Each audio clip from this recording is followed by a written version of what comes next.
So today we're going to be looking at a smart Wi-Fi door lock. This is the TP-Link Tapo DL110.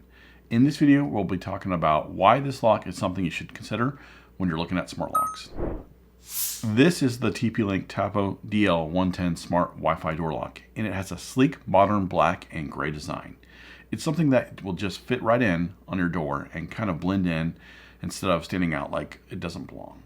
Some of those techie door locks, they stand out and they don't look right.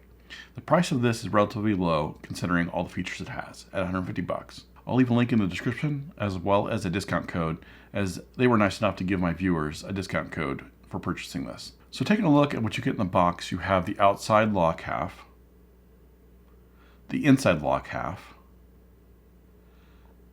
the inside mounting bracket that the inside mounts to, the deadbolt, the striker plate, mounting screws, rechargeable battery, USB cable to charge the battery, and a quick start and installation guide.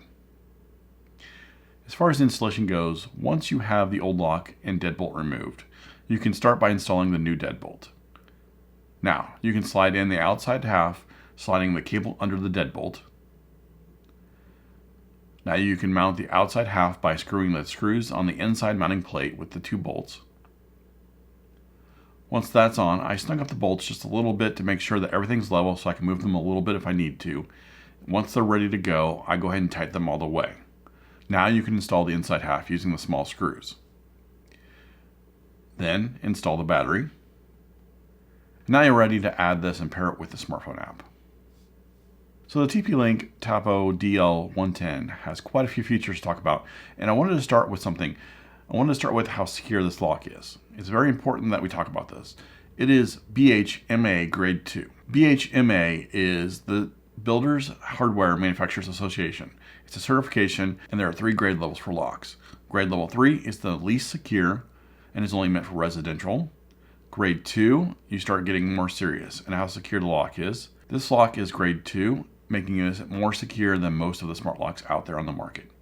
This smart lock has 6 ways to unlock it: the fingerprint recognition, passcode, smartphone app, your smart home setup, and of course the physical keys. One of the things I really like about this lock is it comes with a rechargeable 10,000 milliamp battery. They say that it lasts up to 1 year. That is longer than most of any other smart locks out there. A lot of them are less than a year. That's about 20 locks and unlocks a day. That's a lot of locking and unlocking. Speaking of locking and unlocking, there's something I noticed about this lock. It is quieter than most locks that I've tested out. This is nice because some of the smart locks out there can be very, very noisy. Maybe you want the lock to be noisy so you can catch your kid sneaking out or sneaking back in. Maybe not. So not only does this have 6 ways to unlock it, it also has a doorbell button.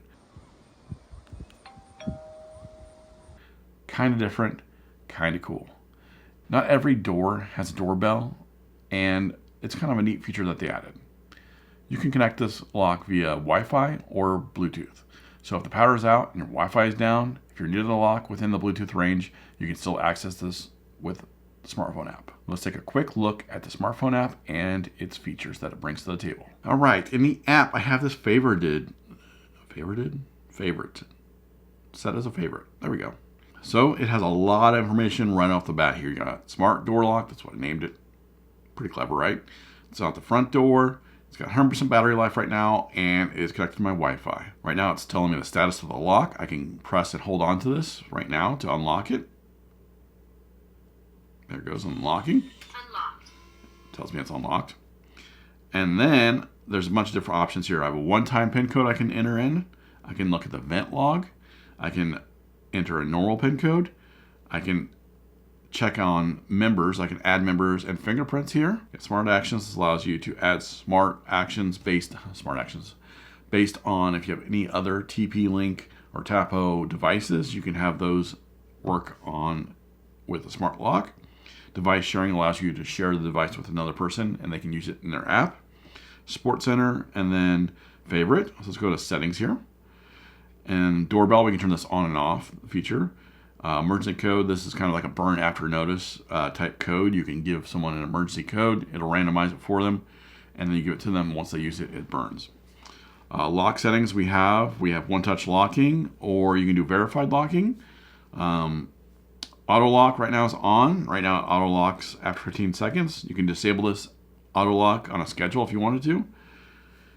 Security settings, right now I have unlock attempt limiter. You can turn that on. Scramble pin code, that allows you to type in digits before the pin code, type in the pin code, and then digits after. So if your pin code is 222444, then you can do 122224412 if you wanted to, just to kind of throw somebody off behind you. Trace protection, this is kind of a neat feature because technically someone could go over your keypad and see where you've been touching the most based on your oils in your fingers and stuff. This will allow you to basically have you type in random code numbers, so that way it kind of protects you from there. App lock and unlock is on. Face ID verification, don't have that on. You can have voice prompts, turn them on and off, and the volume of it. Lock calibration, Wi-Fi network that I'm on, power saving settings, which is kind of cool. You can turn off Wi-Fi based on a schedule if you wanted to. Voice control, you can use Amazon Alexa or Google Assistant. Smart actions we talked about already. User guide, install guide, support center, firmware, and remove lock. And that is pretty much the lock. You can use a PIN code, fingerprint, one-time code, burn after use. You can set up people for schedules. It's pretty versatile. So here are my final thoughts. Not only does the TP-Link Tapo DL110 smart lock have a sleek, modern design, but it is also strong and secure with its BHMA Grade 2 certification. Installation was pretty easy and straightforward, like most lock you have out there. The mechanical part of this lock is a lot quieter than most of the smart locks out there, making it less clunky in comparison. While there's a lot to celebrate about this lock, there is one thing that really bugged me. Well, not too bad. Not a huge deal, but I wish it had a sensor to detect motion, so that way when you walked up to it, or if someone was near it, it will light up. Since it doesn't have a wake up feature, it needs to be woken up based on touching it. You got to touch the display first, and then you can enter the code. So it's basically like touching it. If you're going to go up there and push your code in, you touch it and then put your code in. Again, not a big deal. It's just an extra step. I just wish it was ready to go once you walked up to it. If you found this video helpful, please leave me a like and feel free to ask any questions in the comment section below. If you're new to my channel, please consider subscribing for more tech reviews, home automation, home and automotive how-to videos. Thank you for watching, and I'll see you next time.